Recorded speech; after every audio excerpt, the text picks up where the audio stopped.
আসি পরে খবরে, পুলিশের মারে রক্তাক্ত হয়েছেন শিক্ষকরা। তাও মার খাওয়া শিক্ষকদের বিরুদ্ধে মামলা রুজু হয়েছে আগে। আর এবার 21শে মে বিধাননগর উত্তর থানায় তাদের হাজিরার নির্দেশ দেওয়া হয়েছে। চাকরিহারা শিক্ষকদের এবার থানায় তলব করা হলো। 21 তারিখ বিধাননগর নর্থ থানায় হাজিরার নির্দেশ দেওয়া হয়েছে। আমাদের সঙ্গে আমাদের প্রতিনিধি পার্থপ্রতিম ঘোষ সরাসরি রয়েছেন। পার্থপ্রতিম, এর আগে আক্রান্ত শিক্ষকরা যারা পুলিশের মার খেয়েছিলেন তাদের বিরুদ্ধে একাধিক ধারায় মামলা রুজু করা হয়েছিল, আর এবার একেবারে সরাসরি থানায় তাদের হাজিরা দিতে হবে। দেখো, তাদের বিরুদ্ধে একাধিক দ্বারা মামলা রুজু হয়। তুমি জানো, গত বৃহস্পতিবার দিনকে সেই মামলাগুলি রুজু হয় এবং সেই মামলার পরিপ্রেক্ষিতে পুলিশের তরফ থেকে কিন্তু একেবারে নোটিশ পাঠানো হচ্ছে যারা চাকরিহারা শিক্ষক তাদেরকে।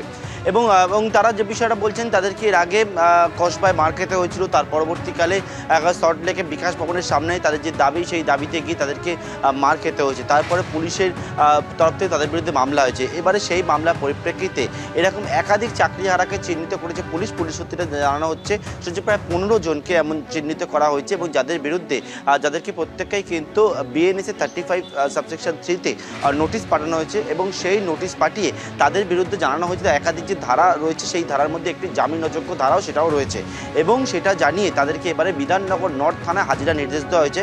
আগামী 21 তারিখ অর্থাৎ বুধবার সকাল 11টার মধ্যে বিধাননগর নর্থ থানায় হাজিরা নির্দেশ দেওয়া হয়েছে এবং যে নোটিশে স্পষ্টভাবে উল্লেখ করা হয়েছে চাকরিহারা শিক্ষকদের যাদেরকে নোটিশ পাঠানো হচ্ছে, সেখানে বলা হচ্ছে যে বিষয়টা সেটি হচ্ছে যে তারা সরকারি সম্পত্তি নষ্ট করেছেন, সরকারি কর্মীকে কাজে বাধা দিয়েছেন, সরকারি কর্মীকে হুমকি পর্যন্ত দিয়েছে এবং সেই জন্য একাধিক কারণ রয়েছে যে কারণের জন্য তাদেরকে প্রশ্ন করা অত্যন্ত প্রয়োজন রয়েছে এবং গুরুত্বপূর্ণ রয়েছে।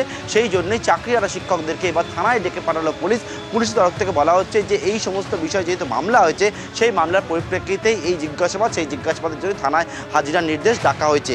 এর পাশাপাশি একবার নোটিশ স্পষ্ট করে উল্লেখ করা, যদি সেই নোটিশ কমপ্লাই না করে তাহলে কিন্তু তাদেরকে গ্রেপ্তার পর্যন্ত হতে পারে। অর্থাৎ সেই বিষয়টা একেবারে নোটিশে উল্লেখ করে দিয়েছে পুলিশ। অর্থাৎ চাকরিহারা শিক্ষকরা একদিকে যেমন তাদের দাবিতে রাস্তায় দিনের পর দিন পড়ে রয়েছে, তাদেরকে মার খেতে হচ্ছে, এবারে পুলিশের তাদের বিরুদ্ধে পুলিশের যে মামলা হয়েছে এরপর পুলিশ তাদেরকে কিন্তু ডেকে পাঠিয়েছে। থানায় যদি এই চাকরিহারা শিক্ষকরা হাজিরা না দেন তাহলে তাদের গ্রেপ্তার পর্যন্ত করা হতে পারে, নোটিশে এমনই বলা হয়েছে। দেখো, একেবারেই দেখো সেই নোটিশে স্পষ্ট করে উল্লেখ করা হয়েছে যে 35 সাবসেকশন 3-তে এই নোটিশটা দেওয়া হয়েছে এবং সেই নোটিশের পরিপ্রেক্ষিতে তারা যদি এই নোটিশে কমপ্লাই না করে তাহলে কিন্তু 35 সাবসেকশন 6-এ তদন্তকারী অফিসার তাদেরকে গ্রেপ্তার পর্যন্ত করতে পারেন। অর্থাৎ এই যে নোটিশ, সেই নোটিশটাকে একেবারে বলা হয়েছে যে বিষয় তাদের বিরুদ্ধে যে মামলা হয়েছে, প্রায় 14-15টি ধারায় মামলা হয়েছে, যার মধ্যে বিএনএসএ 132 অর্থাৎ একটা জামিন অযোগ্য ধারাতেও মামলা হয়েছে, পাশাপাশি সরকারি সম্পত্তি নষ্টের ধারাতেও মামলা হয়েছে।